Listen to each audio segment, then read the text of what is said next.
Abu Hurairah meriwayatkan dari Nabi yang mulia alaihi salatu wasallam bahwa Nabi sallallahu alaihi wasallam bersabda, "La yahillu limra'atin tu'minu billahi wal yawmil akhir an tusafira masirata yawmin wa lailatin laysa ma'aha mahramun." Kata Nabi yang mulia alaihi salatu wasallam, perhatikan baik-baik di sini. Nabi SAW mengecam dengan beliau mengatakan sallallahu alaihi wasallam, la yahillu limra'atin, tidak halal bagi wanita tu'minu billahi wal yaumil akhir, yang beriman kepada Allah dan hari akhir. Berarti kalau ada wanita yang menghalalkan berjalan bersafar tanpa mahram, berarti dia tidak beriman kepada Allah dan hari akhir, Pak. Karena Nabi di sini mengatakan apa?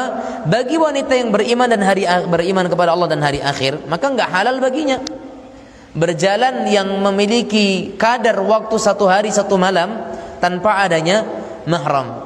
Itu enggak halal bagi wanita yang beriman. Berarti kalau ada wanita yang menghalalkan, otomatis itu menjadi penjelasan dan pemahaman bagi kita bahwasanya oh, berarti dia wanita yang bukan wanita mukminah. Atau artinya keimanannya sedang dalam derajat yang lemah waktu itu. Karena Nabi di sini jelas mengatakan la yahillu limra'atin, tidak halal bagi seorang wanita tu'minu billahi wal yaumil akhir, yang dia beriman kepada Allah dan hari akhir, an tusafira masirata yaumin wa lailah, dia melakukan perjalanan yang kadar waktunya 1 hari 1 malam, laisa ma'aha mahramun, sedangkan dia tidak ditemani oleh mahramnya. Walafzu muslimin, dan dalam lafaz Imam Muslim, la yahillu limra'atin muslimatin, tidak halal bagi seorang wanita yang muslimah. Di sini kalau dalam lafaz Imam Bukhari menggunakan kata-kata yu'minu billahi wal yaumil akhir, yang beriman. Inda Muslim, dalam riwayat Imam Muslim disebutkan apa? Muslimah, wanita yang muslimah, ya, wanita yang muslimah. Naam. La yahillu limra'atin muslimatin tusafiru masirata lailatin illa wa ma'aha rajulun du hurmatin minha. Tidak halal bagi seorang wanita yang Islam, dia melakukan safar yang seukuran 1 malam tanpa ditemani seorang laki-laki yang dia itu adalah mahram bagi wanita tersebut.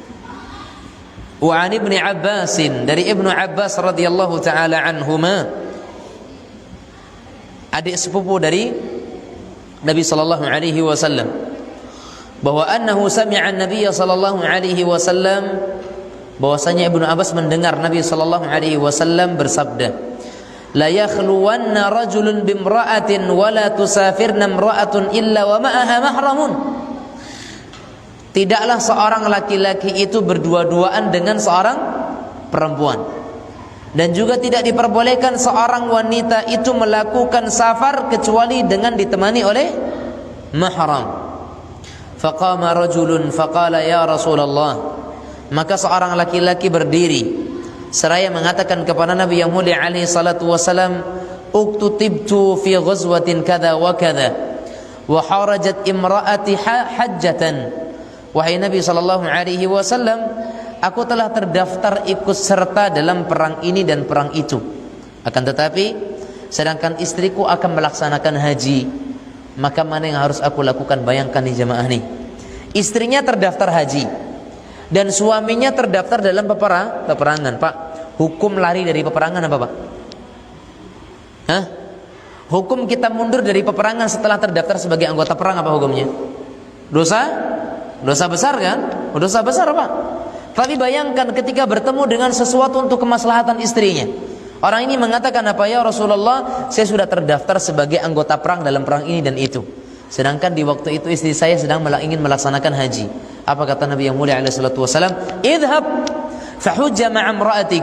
Pulang kau dan temani istrimu pergi haji. Bayangkan, Pak.